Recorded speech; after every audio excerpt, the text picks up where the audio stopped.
Hey everybody, Waltrip Unfiltered is going to be great today. We've got Chad Knaus, 7-time Monster Energy Cup Series champion. He's going to sit in that chair there and tell you about all of his experiences. And his experiences are deep, from working at Hendrick Motorsports, DI, getting a neck hug from Dale Earnhardt, straightening him out. He's going to tell us all about those amazing moments in his career and what it's like now being the crew chief for Willie B.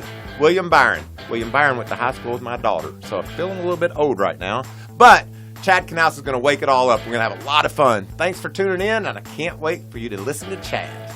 Be ready. Green flag, green flag. So, welcome to my show. Welcome to the Fox Sports Michael Waltrip podcast, Waltrip Unfiltered Studios. What do you think? I think this is pretty cool, man. You've got some neat helmets. You got a great pumpkin with your likeness on it over there. Yeah, everybody needs one of those, yeah, I mean, this is nice. I like it, Mikey. It's good stuff. So you just did the hub. So I did. It's awesome that you're a part of the Fox Sports team. How'd the hub go? It was really great. It's the first time that I sat next to and spoke to Brad Keselowski since he dumped us in Daytona. So that was pretty exciting. Yeah, how was Brad? It was good. No, I'm just kidding. It was good. So yeah, the show was good. We talked about the playoffs. We talked about the performance that we had in Darlington with the 24 car with the City Chevrolet paint job, which was really cool. That was a lot of fun. It was a good show. I thought it went pretty well. I was joking to you earlier about your presence on social media, and I had to laugh when I saw the photo of you and the team all eating the ice cream, and it was all over the internet. Yeah, how'd you like doing that? I really enjoyed it. You know, the whole City Chevrolet thing really came on strong. Obviously, Hendrick Motorsports has deep ties with that movie. Provided a bunch of the race cars for that. Tom Cruise and Mr. Hendrick became really good friends as they were doing all of the filming and everything was going on. So I approached Mr. H with that City Chevrolet paint job for the Throwback, and he's like, absolutely. He's like, oh, but Hendrick Auto Guard. We got to get that on there somewhere. And I was like, okay, we'll make sure we got it on there. So that was your idea? Yeah, man. That was really cool. William and I were sitting down and we were talking about it. We were throwing things back and forth, and I just sent Mr. H a quick text, and I was like, hey, man, what do you think about this? And he's like, oh, man, that sounds great. So it was fun. That was cool. Well, since we're on the subject of Darlington, I know that you go, back to the 90s when you showed up in NASCAR. I go back to the 70s, but how cool does it feel for you as a veteran, a guy that's had so much success, getting to see Dale Inman walk up and Leonard Wood? I mean, we see Leonard a lot, but I saw Chuck Bown and Steve Grissom. Just so many racers that I loved, and isn't it fun? I think it's fantastic. The whole weekend. Kerry Tharp and the gang at Darlington do an amazing job, and they sold out a crowd again. Yeah, everybody buys into it and everybody has fun with it. It's kind of like a Halloween party, right? Everybody gets a little apprehensive until everybody shows up and they're in costume. And then it's kind of cool, right? Yeah. And that's the way everybody took the whole Darlington thing initially. Now it's gotten on a life of its own. It just grows and grows. And it's funny, like you mentioned, I go through the garage, and I'm like, man, that's Jimmy Means' old car. Yeah.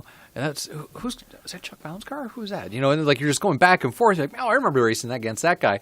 I was just talking with Brad. He had that Rusty Wallace paint scheme from '96. Mm-hmm. Well, we battled that car constantly when I was on the 24 car. Like it gave me nightmares. I was like, man, not the black car again. So a lot of fun. My guys love it. Everybody enjoys it. It's a good time. I got to tell you something special that happened to me. I didn't know this was going to happen. So I get to the track, and I find Blaney's guys because he had the Pennzoil car. Yeah. And I put on my Pennzoil hat, and I said, I got to go get my picture with Blaney by the Pennzoil car. Yeah. And I get there, and right next to the Pennzoil car, which was mine from the 90s, was Daryl's Western Auto car. Oh, sure. And it was Denny, and they started side by each. And listen to this. In 1992, on Saturday, I won the Busch race. Mm-hmm. And Darryl won the Cup race. He won the Southern 500 on Sunday. Oh, wow. He was in the Western Auto car. I was in the Pennzoil car. And I'm like, wow. That's kind of neat. That's us right there. So getting that picture, really good. That's an example of what you were just talking about. You get you transcend back to the days and you say, wow, I remember that guy. I remember that car. Absolutely. It's fun. And much like you, Michael, I love what it is that we do. I love our sport. I love the history. I love the heritage and the purity of what it is that we do. Not, all the Twitter and all that kind of stuff, and I'm making fun of it right now, is there, and it's a big part of what we do. But man, the purist, when he shows up at Darlington, like you feel it. And that's great. I love it. And what about the Wood brothers? Do they have the best uniforms? I saw them pushing that car white down. Pants, white shoes. The whole thing is fantastic. Yeah, it's perfect. Well, Darlington was a great celebration. I know you raced till 2 a.m. and sat on the pole. I mean, how proud of you are you of William for, like, I mean, kids don't really show up all that often and get it. I've told everybody I'm really blessed because I get to do the trucks, and I see them show up. And when William showed up, about 3 races in, I'm like, all right, this guy's going to Cup, and he's going to be a winner. Same with Eric Jones. Same with Christopher Bell. We see these kids when they're teenagers. Cole Custer, another great example. Yeah. When you just tell, I mean, some of them get there eventually, but these kids had it from the beginning. And I just wondered what the progression would be like. And when he landed in Cup with you, I know there's been some ups and downs. You had to yell at him a couple times, and that happens. But winning the pole for the Southern 500, that was pretty cool. Yeah, it's fantastic. We've had a lot of success. I think getting established in the first 10 races was difficult. Obviously, he needed to learn me, and I needed to learn him. We needed to get our team up to speed. But the last 10 races or so have been. We're not winning yet. I know. I completely understand that, but it takes time. I think it's very difficult for a young driver to come into our sport in today's age with the restrictions that we have and to get better. When we've raced with Jimmie, we won, I think, in our 14th race or something like that. We had tested 10 times prior to that. William can't test. Yeah. Like, you just can't. There's no way to go to Darlington. There's no way to go to Richmond. There's no way to go and improve until you show up there on Friday and you get 50 minutes. Good luck. That's it. That's all you got. You know. So the guy is going to these racetracks and these types of cars, battling with legitimate championship contenders weekly right now, with only having 3 races in a Cup car at a lot of these racetracks. I have a lot of respect for him from that standpoint. He's good. Me too. I love his family and how they did it. He was a little kid that I never will forget. My daughter Macy called me one day and she said, "Dad, there's a kid in my class here at Country Day that he's going to race NASCAR. Is he any good?" I'm like, "Well, honey, I don't know, but seems kind of weird. I'll keep my eye out for him." Well, I'll be damned. He's William Byron now. Yeah. And what a great story that is. Again, his at that point, how old was Macy at that point? Probably 15, 16? 16, right? Yeah, so was he. Yeah, he hadn't even driven yet. Yeah. Not a race car at all. Right. Anything, So people seem to forget how long it takes to get the experience to run competitive in this sport. Joey Logano, I think, is a great example. Comes in and he's got all the attention, sliced bread, the whole thing, and he got fired. He got fired from Gibbs, right. And Penske's like, "I'll take him." Yeah. Right? So it takes time for these guys to get the laps, get an environment, build a team around them, and that's what we're doing with William. We're building this 24 team around him to give him the security that he needs to feel comfortable knowing that we're there for him to go out there and learn how to drive and win these races. So I'm a big race fan, and I also know a lot, so I watch it and I have all these opinions. Tell me what separated you from winning that race Sunday night in Darlington. Like, was there one moment where you said, if that hadn't happened, we were, Yeah. Unfortunately, we did, and I don't like to call out people or anything like that. But we had a problem on pit road, and we lost a bunch of spots, and that put us back in traffic, and that kind of set us up for that situation. So it's unfortunate, right? Otherwise, I feel like we were going to run top 3, and if we'd been up front, I don't think anybody could have passed us. So that's disappointing, but. That happens in this. As much as people try to say so-and-so won the race, Jimmie Johnson won the race, or Eric Jones won the race. No, that's not how it is, man. That team won the race. The 20-car team won the race. Very rarely do you hear of a football team saying so-and-so quarterback won the game. No, the Redskins won the game. Or no, the Cowboys or the Panthers, they won the game, right?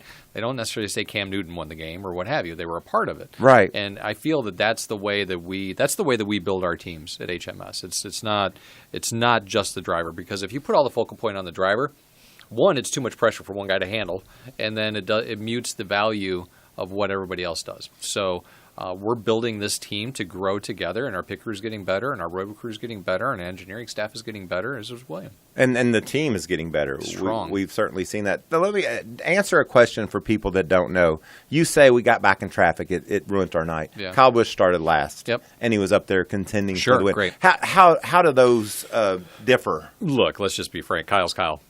And I know people say that, but it's just true. He's pretty damn good. Yeah. And he does a really good job. He's aggressive. He's got no fear right now. He doesn't need to be fearful of anything other than going out to getting wins, right? That happens when you're in a situation to where you're comfortable in your playoff position and standings. He's going to transfer no problem. So he can put it up there on the wall, bounce it off the wall, and if he gets a flat tire, who cares? So that's.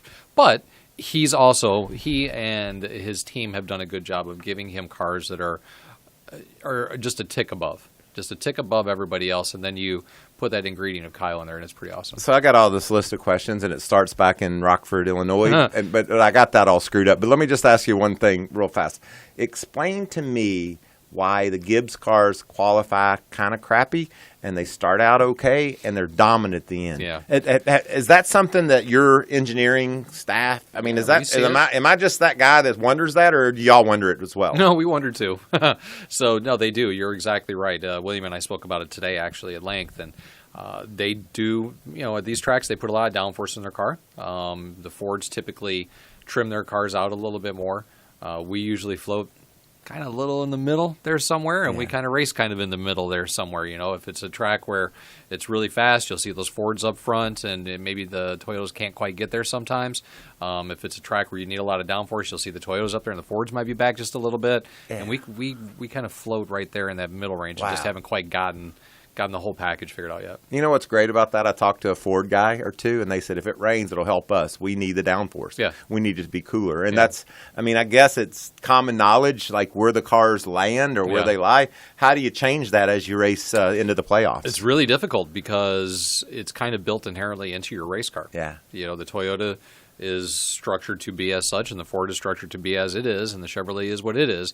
And it's kind of hard to get those genes out of the car once they're kind of baked into it, Yeah, that's difficult. But it'll be fun to see with the differing tracks how the differing manufacturers are able to up their game. I agree 100%. Like, if you look at Chase Elliott at Watkins Glen, it was awesome. Yeah. In a Chevrolet, and did exactly what he needed to do, which is a high downforce track, but was able to get the mechanical aptitude out of it. So I feel that in the playoffs this year, with the way the tracks are laid out, you're going to see maybe a little bit more of a mixture of who's winning and when.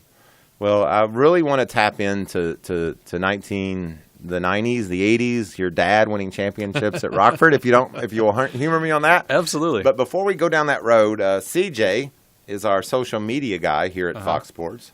How do I sound? I sound like a DJ. I thought we were going into commercial break the way you were leading into that. Yes, we'll be right back. Thanks for enjoy you a Monster Energy while you break. CJ is our social media guru, and he collects questions from Reddit.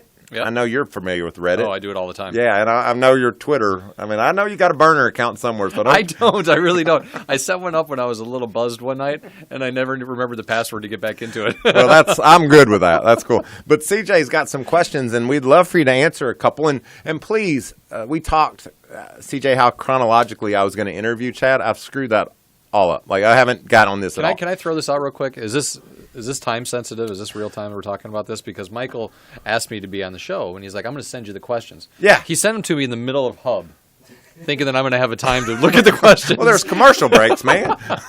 Well, I'll tell you why I even was smart enough to do that. Jeff Gordon is going to be my guest next week. And John Edwards said, hey, could you tell me some of the questions you're going to ask Jeff? And I'm like, yeah, sure. So I make this list of these cool questions, and I sent them to John and for Jeff, and John said, perfect. And then as I was driving here today, I thought, I really didn't tell Chad how this thing goes, and I want to be professional because I have this voice. You do. It's a good voice. And so I sent those to you. And I appreciate it. Have you had a chance to review? I looked there real quick during commercial break. Right. And did I mention that CJ is going to ask you a question? He's going to ask me something from Reddit. Please try to keep it, before all this stuff I haven't talked about yet. Yeah, you know what I mean? I think I can cover that. And just so everyone knows, thank you so much for submitting questions on Twitter and Reddit. And I think the first one that we can get to that kind of goes in the chronological order is a question from Reddit from Quietly Fly. And they would like to know, could you talk a little bit about what it was like getting your start as a crew chief with Stacy Compton in 2001? Oh, man. That is a perfect question because then I can transition back. I know what I'm doing here. I've done this a few times, Mike. CJ, he is so awesome. What was it like, whatever Flyman said? They're quietly fly. Yeah, they quietly fly. It was really exciting. So I was actually working for Evernham when he acquired Bill Elliott Racing when he was doing the Dodge development program. And we did a ton of testing with different drivers at different venues with Kentucky and Nashville. You remember how we used to go to Kentucky and Nashville all the time and just grind out miles, right? Did you ever drive at Kentucky? I didn't. No, never got around that place. Would have liked to have, but no, I didn't. Because there's some stories about a couple crew chiefs that drove. Oh, I've driven to tracks I shouldn't have. I can tell you that. Did you? Oh yeah, but nonetheless, we'll transition away from that one right now. So Stacy was one of our test drivers, logging laps at one of those tracks. I don't remember what it was, and we kind of hit it off. And Melling needed a crew chief, and I had been working with Evernham for a long time, and the development team was kind of disbanding, and he was absorbing Elliott Motorsports at that time, or Elliott Racing at that time. So I took it. I took the opportunity to go over there and work with those guys, and it was great. We sat on the front row for the Daytona 500 and almost qualified Evernham's car, which would have been really cool if we could have pulled that off. Was that 01? It was 01. Yeah. And then we went to Talladega and sat on the pole at the first Talladega. And then we went back and we sat on the pole for the second Talladega race. So both Talladega poles and the front row of Daytona that year. And I know that personally, a crew chief gets a little bit more credit for a pole at Daytona. Oh, yeah. Because, I mean, you've given Stacy a car and you said, okay, don't screw this up. Go shift your gears 3 times and drive around the bottom. And I think we've got this. Yeah, that was really fun. And, I think the second race we qualified 6th. We used to run 2 laps in qualifying, because everybody doesn't know that. And you'd have these real tall gears, so it took 2 laps to get them wound up. And we were 6th fastest on our first lap. And we were on the pole by like 4.5 tenths. And I was like, oof, boy, that was pretty fast. So I look at you as Chad Knaus, the guy on the box with a hat and the earphones and nice shirt. You know, that's who I see when I think of. That's not how it all started. Like you had to learn your skills at a young age, and you learned them at one of the coolest short tracks in America, Rockford, up in Illinois, crew chiefing for your dad. Yeah. Tell me about that. How old were you when you first remembered saying, I'm going to be a crew chief, or I'm going to be a driver? Or what are your early memories of those times? Man, I loved it. It was a lot of fun. We raced all around the Midwest. Rockford was our home track, and I think that we won. I think I won 5 championships up there with my dad, maybe 4 or 5 championships with my father. But we kind of chased the NASCAR Northern Series up there. Ran a lot of late model tracks, Elko, Minnesota, Shakopee, Minnesota, Hawkeye Downs and Cedar Rapids, a lot of different racetracks. And it was a lot of fun. Small team, right? Dad was the driver. Couldn't really pay anybody, so I was like the guy, and I was in charge of basically all the maintenance on the cars, building the cars. How'd your dad make you do that? Most kids are playing baseball. Man, that's all I wanted. I grew up around it. That's the way it started. Loved it. And I think that's so interesting. Your dad was a driver and you're his crew chief. I loved it. I always looked up to my father because he was a cool race car driver guy, right? So I just wanted to help make him successful, and everything I could do, man. I worked on the cars day in, day out. There's 100 million stories I could tell you about weird situations. Tell me one story. When was the first time when your dad looked at you and said, "You're right, son"? Like when did he look at you and say, "Well, damn, you're doing pretty good"? Or when did you get his respect? More times than not, he told me I was wrong. Yeah. I would say when I got to my middle teen years, 14, 15, 16, in that range, when we were going from track to, we were hitting a lot of tracks at that point, racing 2 and 3 times a week. And, I had my notes and I had my setups and I had what it is I thought we needed to do for springs and shocks and different geometries and all of that. And at that point, that's when he really started to get a little bit more hands off and just say, okay, you got this. You're 14. Well, I was more like a 15, 16, was when it really got serious. And it's just true, man. It was just, but I loved it. Yeah. That was what I did. It's all I did, Michael. That was it. I just worked on those cars. How did you learn about geometry and all the intricacies of a chassis? Man, I'll tell you, I read a lot of books. I took drafting in high school. That was before you really had CAD drawings and all that. I drew with a pencil and a T-square, and we drew out roll centers, and we would try stuff and go out there and make laps. Was that better? No. Okay, let's try this and see if that works. And started to put the pieces together. My dad actually went to. Do you remember Duke Southard? Yes. Okay. He had a school. He did. My dad went to one of his schools in Florida. And do you remember those old cassette recorders, those big block ones? Oh, yeah. You put the cassette tape in there and you go click, and you record. So he recorded the whole class. And we would go, and I'm telling you, I would start this probably when I was like 11. and I would be in the back of the transporter, which was a bread truck, by the way, going to the racetrack, and I was listening to him speak about what the geometries were, how to set the rake of the chassis, tire pressures, whatever it was, caster, camber, the whole thing, while going through the book at the exact same time and exactly what my dad did. And I just loved it, man. I loved it. So just think about this. All the NASCAR fans that are listening or watching us, they probably have the same perception that I have of Chad Knaus in his nice shirt on the box. Man, how far off is perception from reality? Idea. Man, you have no idea how.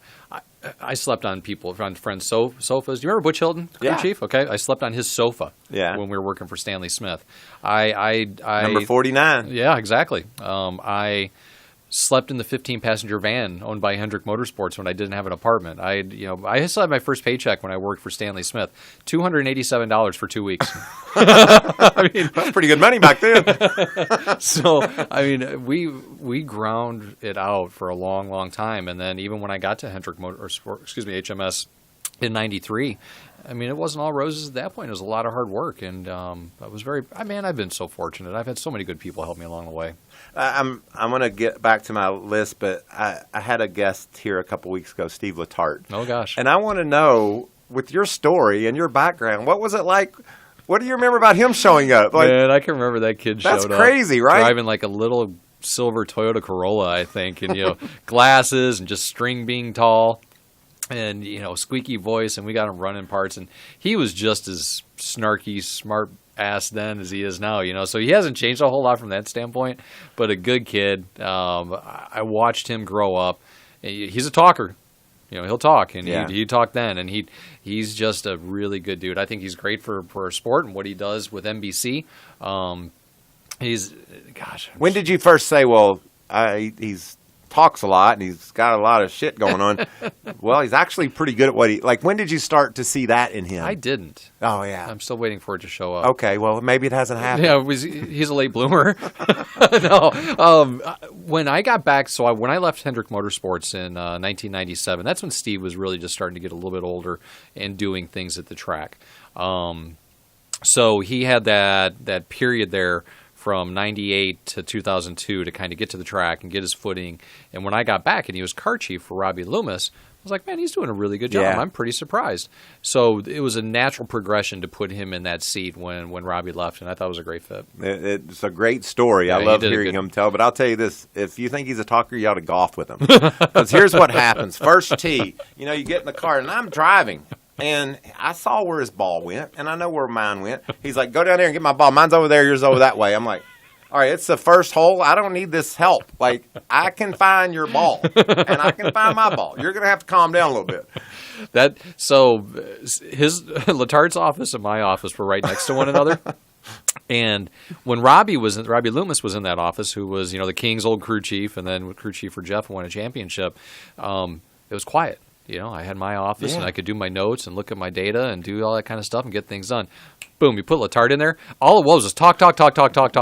So I had to have them, and these tiles that you got in your ceiling, I had to have the maintenance guys come in, rip the tiles up, put foam insulation in between my wall and his wall, and foam my whole ceiling just so I could mute Stevie. Oh, wow. Yeah.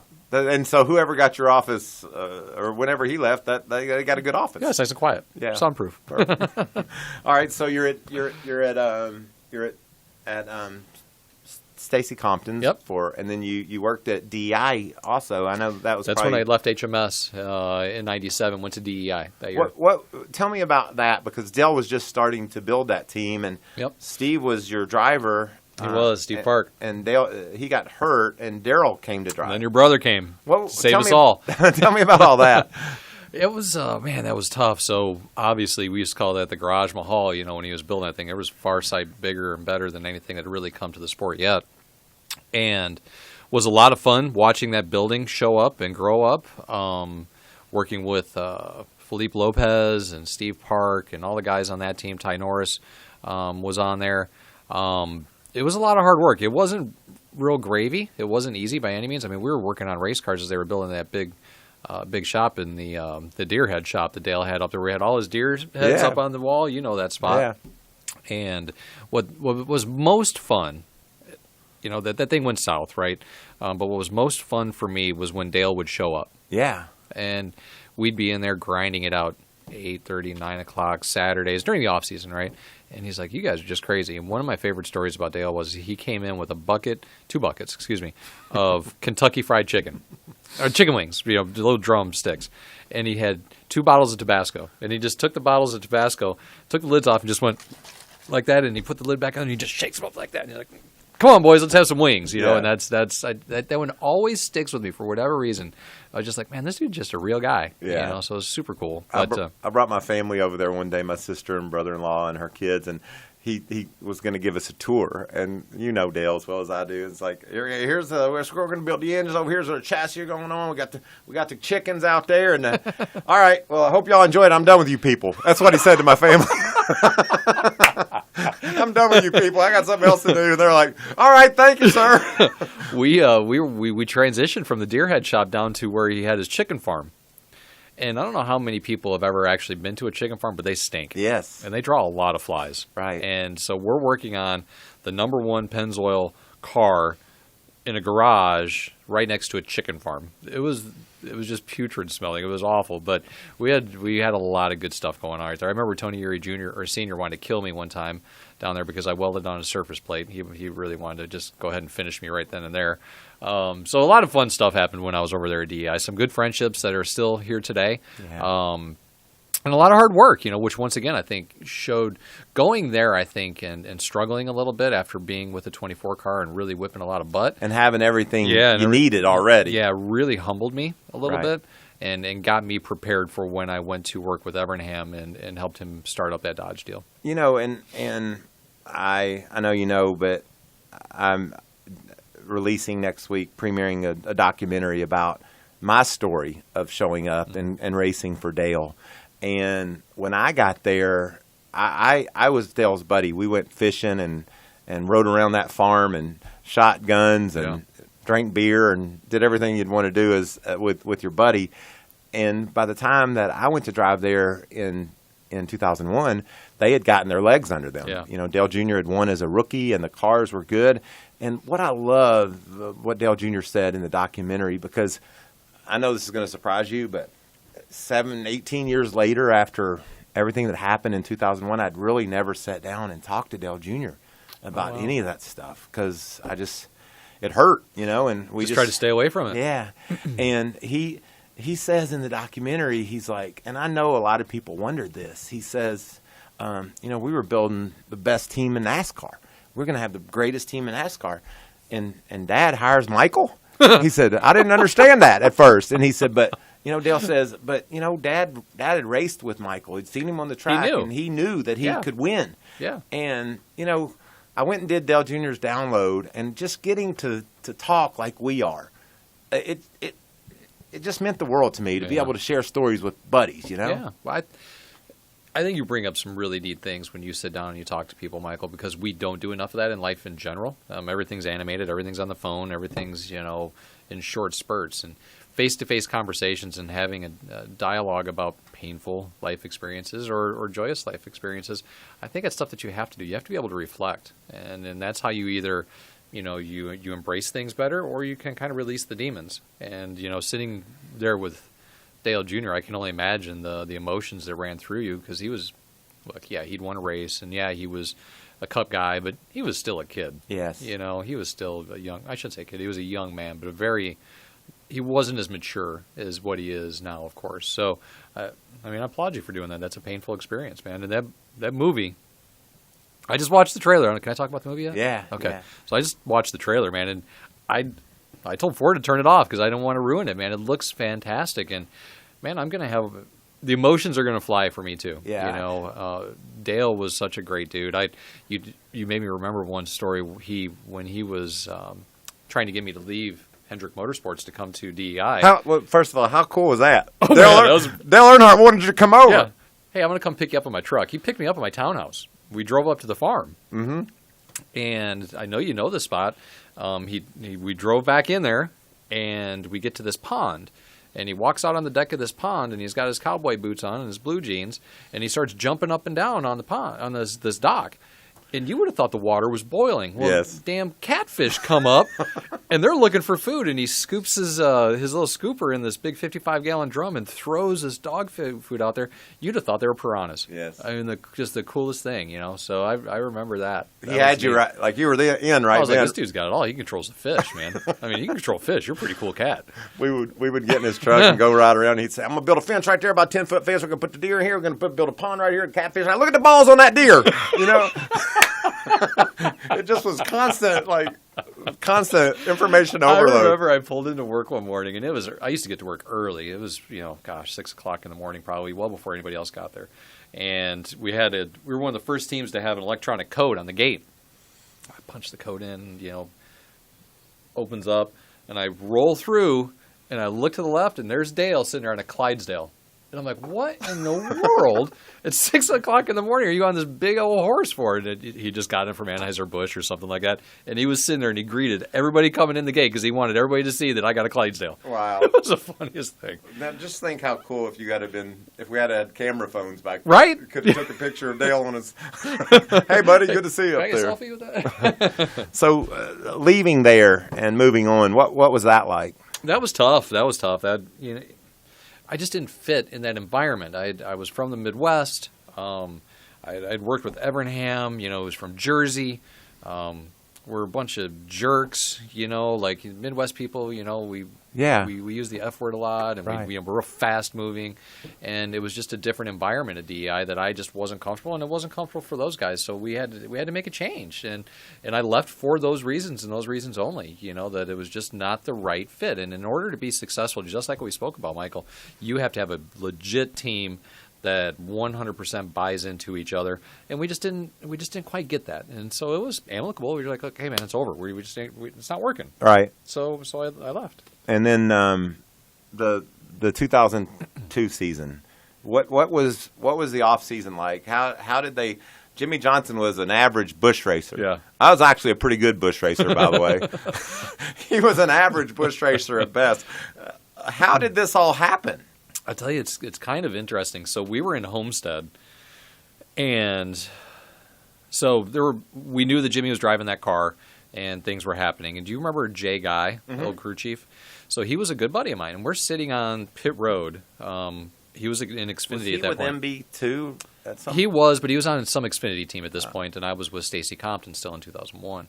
And final race of the year, and Jay and I are just sitting there chatting it up, and Jimmie walks by, and Jay's friends with everybody, right? And Jay's like, "Hey, come here, Jimmie, come here," and he's like, "Jimmie, I want you to meet Chad. Chad, I want you to meet Jimmie." And I'm like, "Okay, hey, no idea who this guy is. Never met him. Never met him. Never seen him in my life. Didn't even know his name."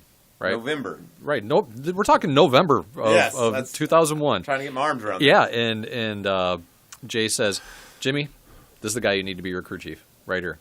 And Jimmie's like, "Yeah, okay, all right, man. Yeah, hey, nice to meet you." Did he already have the seat? He had the seat, but he didn't have a crew chief, right? Wow. So, and he's getting ready to go walk out or go into qualifier right then. So, oddly enough, Brian Weitzel reached out to me the next week. And Brian had worked with me when I was there on the 24 car. And he says, "Hey, I think we want to get down and have a chat with you." And I had ran into Randy Dorton about 3 weeks prior to that. And Randy was a big proponent of getting me in there. So we all kind of got together and just had a chat. And Jimmie, so how it happened, we went to this little restaurant, University Place. It was Jimmie, myself, Robbie Loomis, Ken Howes, Brian Weitzel, and I think Randy may have been there. And Jimmie and I sat down right next to one another, and we just started chatting and just clicked. Boom. Just clicked right then and there. And we talked for probably 45 minutes while we were having lunch, and really were kind of oblivious to what everybody else was doing. And we were just chatting about him racing in Wisconsin. I was born, close to Wisconsin.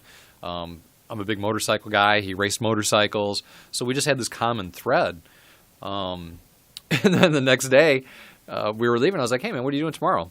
He's like, "Oh, nothing." Or maybe he said it. I don't remember how it went on, but we decided to go golfing the next day. So we go over to this golf course over here by Charlotte Motor Speedway, and I don't golf. I'm terrible at golf. And he's terrible on golf carts. Yeah, right. So he broke his arm, for those of you that don't know, on a golf cart. He shows up, and we go to the driving range. I got there like an hour early. I'm like, I got to warm up, man. I got to make sure I can do this stuff. Yeah. And I mean, you're going everywhere. There's balls everywhere. There's people ducking. It's just embarrassing. Jimmie shows up, and he starts to hit a few, and he's like, man, want to get a beer? I was like, all right, let's do that. So we got a 6-pack of beer. We played 9 holes, and then we decided we want to work together at that point. How about that? Isn't that something? And you're a smart guy. Sometimes. And you are perceptive. You could have never imagined what was going to happen. No. I mean, no one could have. No, there's no way. When was your first clue that like there just wasn't anything to base winning all the races y'all did and championed? There wasn't anything to base it on. When's the first time that you said, all right, we got something special here? You know, Michael, I don't know that I can identify it, to be honest with you, but I knew pretty quick that we were. Now, remember, just turned 30, I think, at that point. Yeah. I'm pretty confident. Right, you're full of yourself. Yeah, I mean, I know that I'm building the best race cars out there, and that's just me. That's what I'm telling myself, right? At that age, with my experience, I'm like, I can build you the best cars out there, right? If I just went out there and qualified really well with Stacey Compton at all these racetracks, with everything we got at Hendrick Motorsports, we're going to do well. And Jimmie and I, we dug into one another and said, look, this is our opportunity. Otherwise, we're going to be working on 30 cars or whatever cars for the rest of our lives, running in the back and just hoping that we make a living. And we dug in deep, man, and we worked really, really hard. We went to the racetrack the first 5 or 6 races. I think, the first 6 races, if we had not tested at that respective track, we went exactly like the 24 car. Mm-hmm. And I say exactly, I'm saying this is the 20. There were actually some of Jeff's old cars. And we said, we're going to start just like him, because if you don't have the experience that we need at that track, we have to have somebody to lean on. And at a few of those tracks, man, we were faster than Jeff Gordon in those cars. And I was like, this might not go too bad. Yeah. You know? And then we were very fortunate to win that race early on in our rookie season, and followed it up with a couple more wins, and obviously battled for the championship that year and every year from there on out. So, man, I still can't believe it.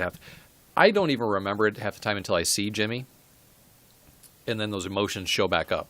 You know what I mean? Because when I was living it and going through all of that, it was a blur, Michael. I get embarrassed. People are like, man, do you remember this race in so-and-so when you guys did this or that?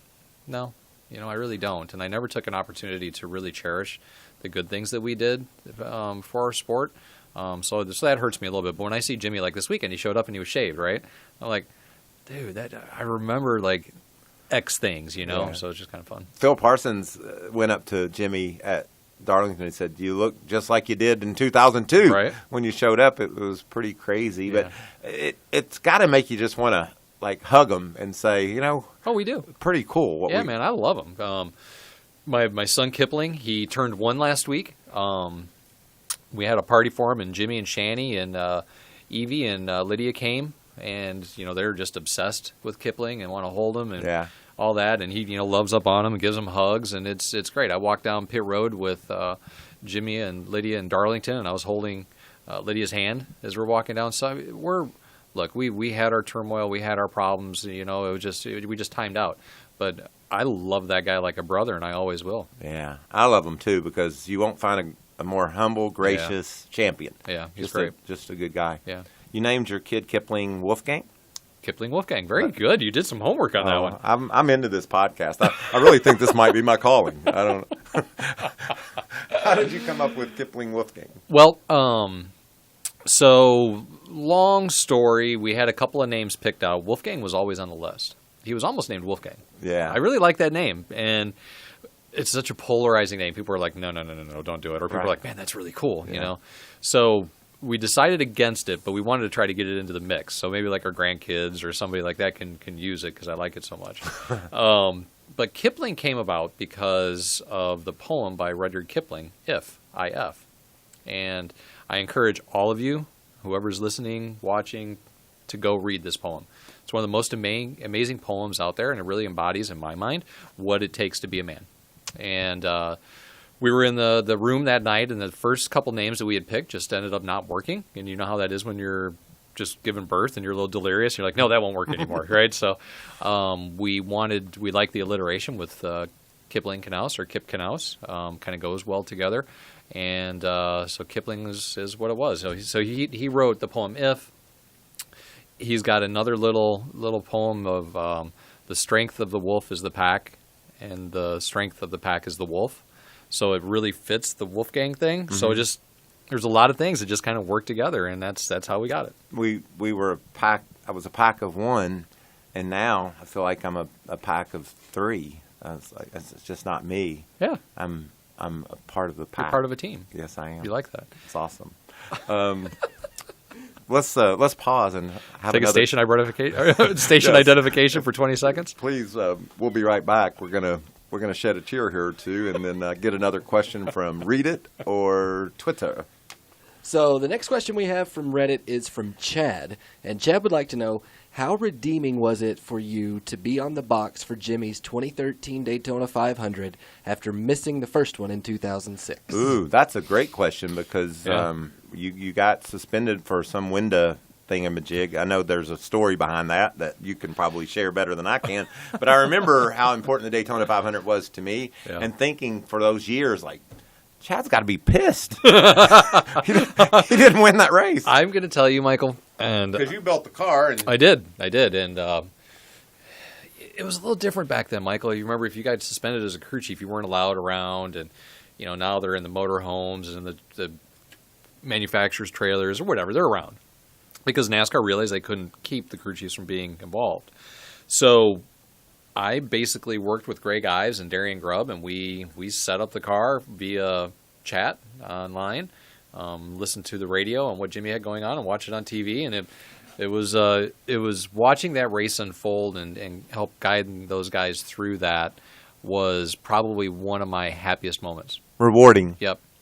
Because in my absence, that team that we had worked so hard on was able to step up to the plate and work efficiently and execute a very, very good race and go out and win the Daytona 500. So that was one of my proudest moments. It still is one of my proudest moments. And just because you weren't the official crew chief, it doesn't take the special not feeling of that win that day. No, that was a big deal for me. That was a really, really big deal.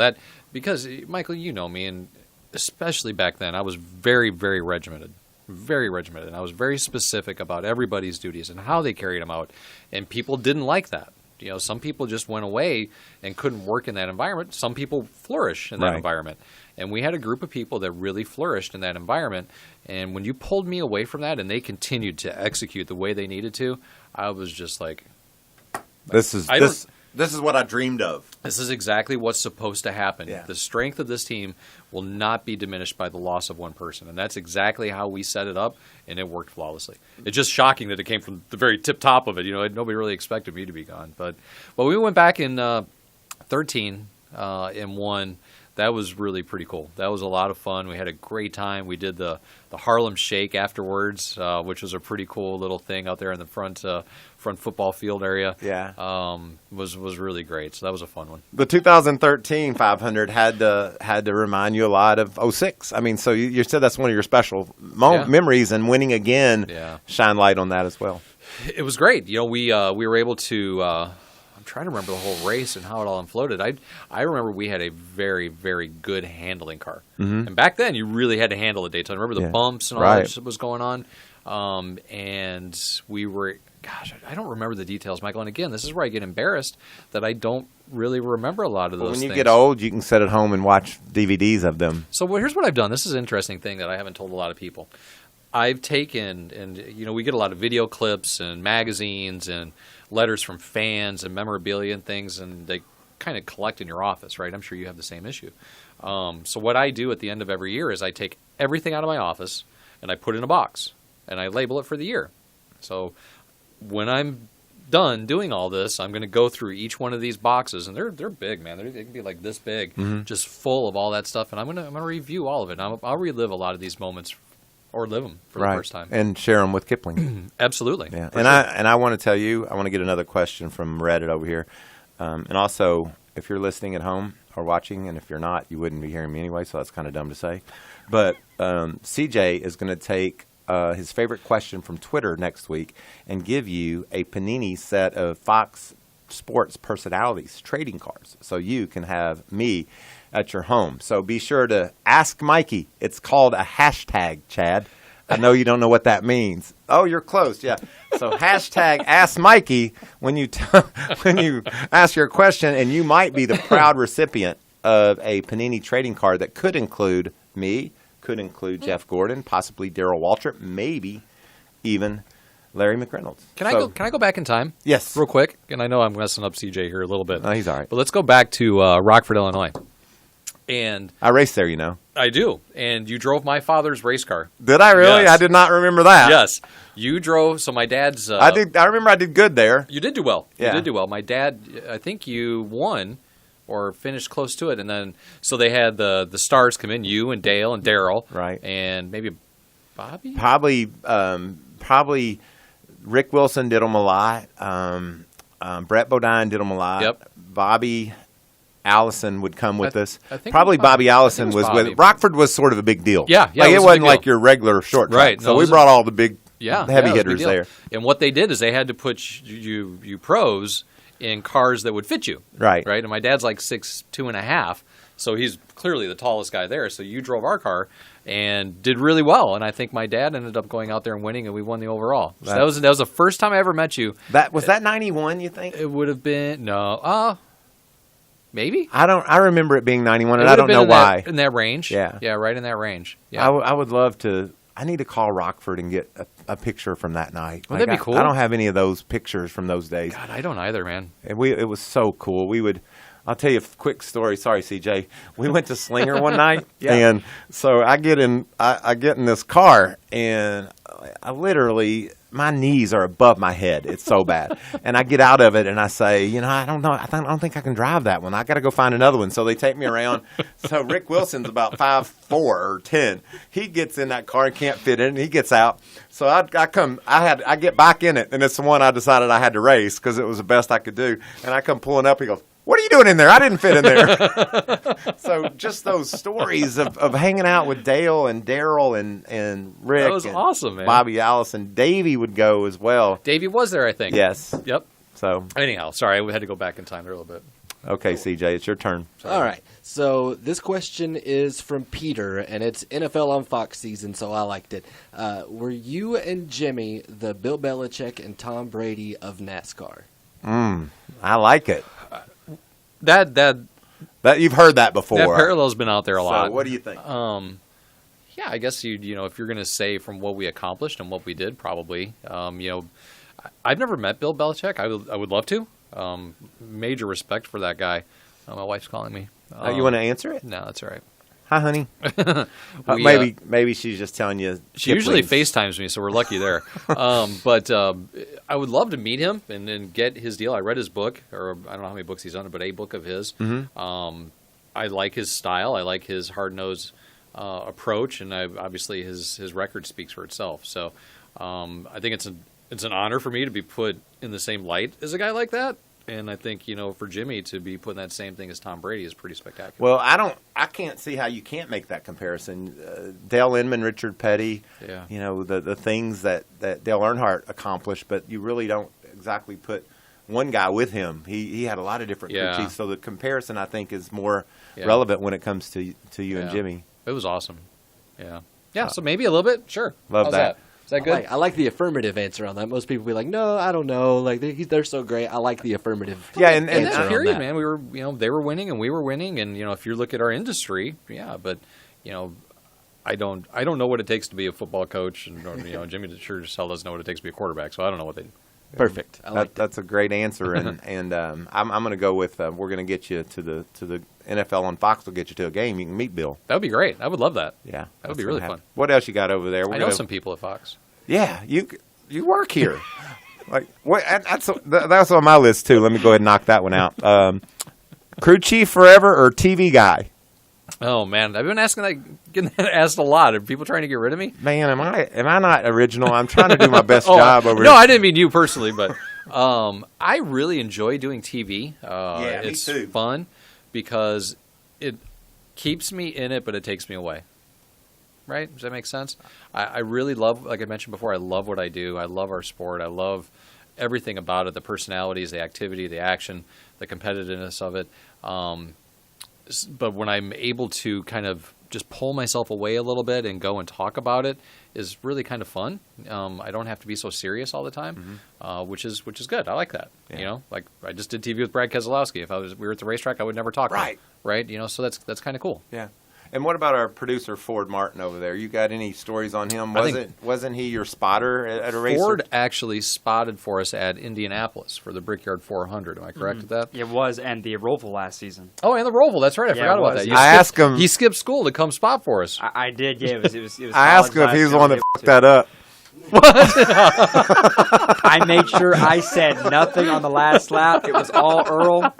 I said nothing the last lap. I think he said, "Go hit that 78." Yeah, go get him. But man, I tell you what. So What's one of your favorite memories of Chad's career as a young man? You watched all this happen. man, I remember him when he was this big walking around with his dad. Yeah. I was wearing the old Shell Pennzoil uniform, just dressed just like my dad. Yeah. all the time. And probably my favorite story that happened through the years. And people don't know, my dad was Gil Martin crew chief for Harvick for a couple years.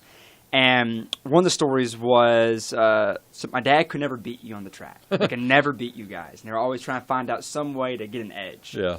So what they did is they left one of the deer cameras on a toolbox, an Acrosol can, on top of the toolbox one day. And you were parked next to my dad at Atlanta. Yeah. And what they would do, I believe you came over and talked to one of the guys in the 2019. Yeah.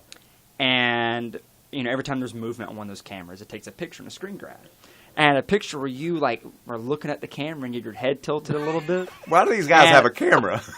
And they took a screen grab and they put it somewhere, on their That's toolbox fantastic. or something. But it was something, they were trying to find some way to get an edge on Sure, you guys. sure. And they're like, well, we'll put up a picture of Chad. That's on the awesome. toolbox. That's funny. I remember your dad got so mad at me one time at a test at Richmond, Virginia. So we were backing out, and your dad was crew chief for Clint Boyer.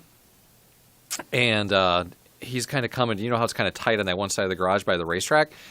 The 7 cars coming down, and they're backing out the 48, and they just, the 48's clearly back there, and Clint ran into him. So kind of like a real accident. Like Clint was probably adjusting his belts or what have you. And Texting.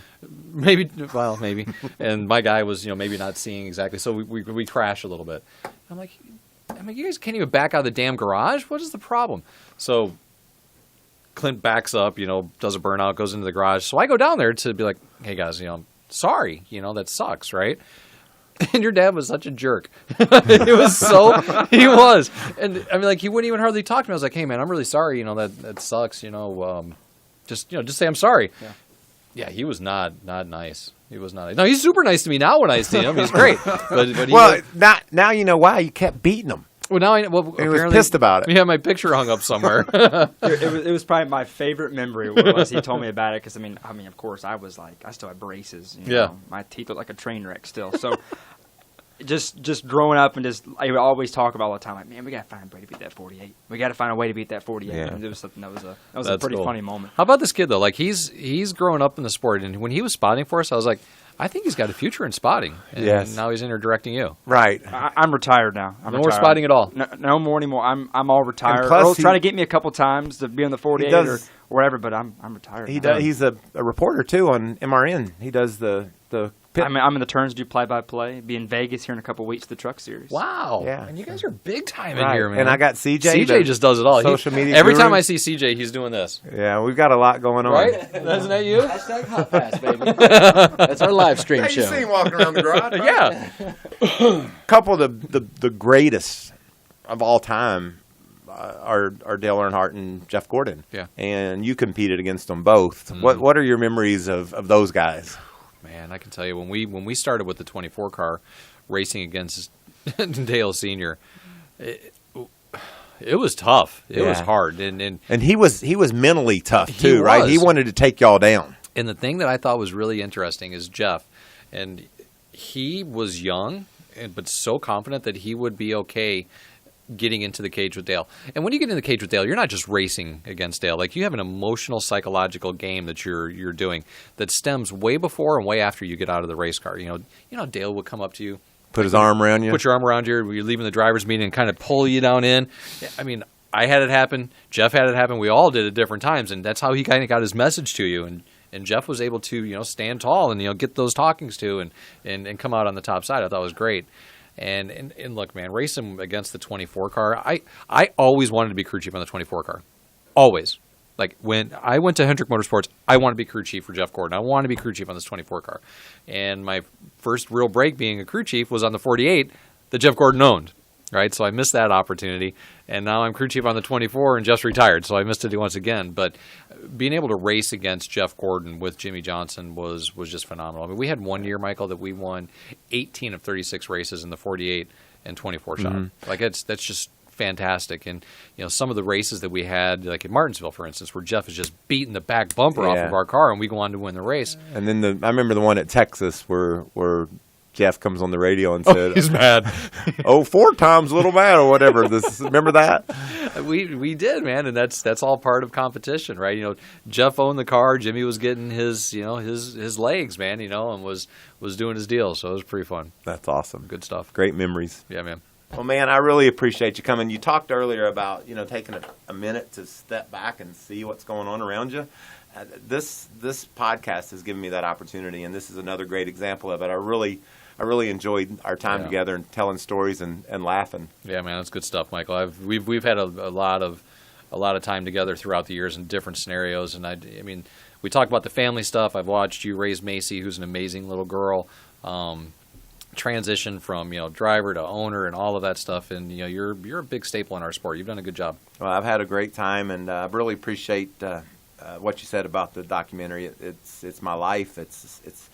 I tell people all the time, if it's a really good story, if it ain't me or Dale Jr., because it really hits us pretty hard. But right. I hope the fans enjoy it, and I appreciate your kind words. I'm going to enjoy it. I'm looking forward to looking at it, to watching it. I really am. Yes, sir. All right, appreciate you. Yeah, man.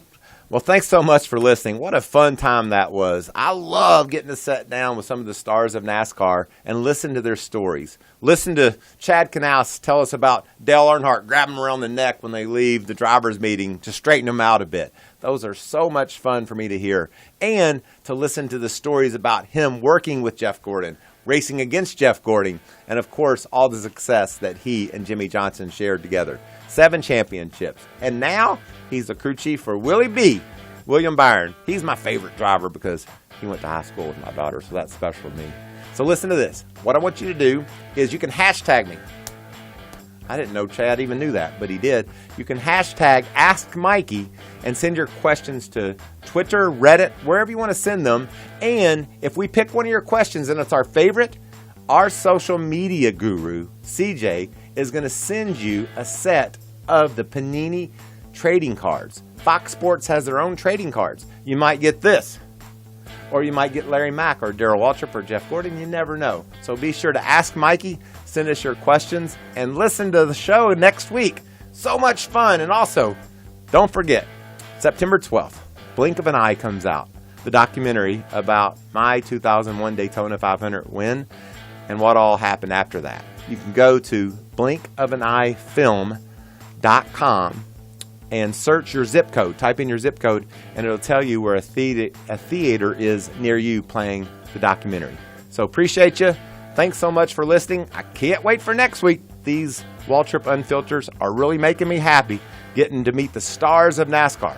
You're really going to like next week's guest, I promise.